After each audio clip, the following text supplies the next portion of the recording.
the last 14 years, thousands of teachers, thousands of students, tens of thousands, I would venture to say, all over the country have been affected in a good way by these programs. Kaya sa ating kagawaran ng edukasyon, naniniwala po tayo, hindi ko ba, na ang pagiging makadiyos, makatao, makakalikasan at makabansa ay dapat maramdaman sa bawat aralin, sa bawat laro, at sa bawat ugnayan natin sa paaralan. Through the integration of values education, implementation of various school sports clubs, mental well-being programs, we nurture learners who are not only competent, but also disciplined, resilient, and compassionate individuals.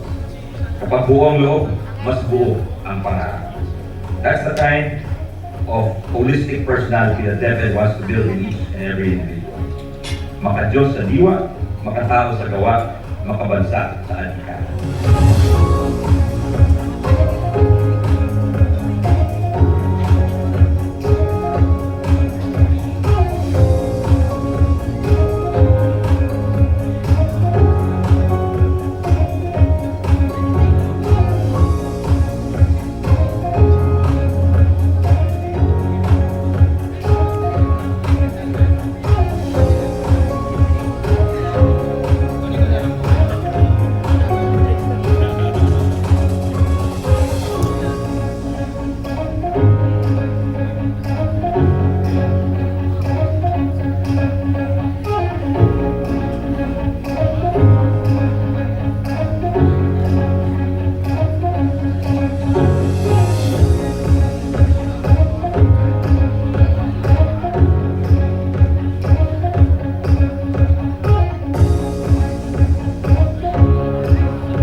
Continue to lead with integrity, teach with passion, and serve with humility.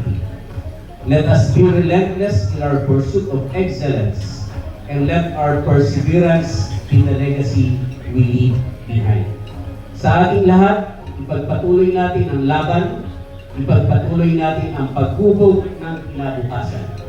Because in every child we teach, in every life we touch, we are building a nation. Maraming salamat po at mabuhay ang edukasyon. There we have it. Congratulations to all of our awardees for the way.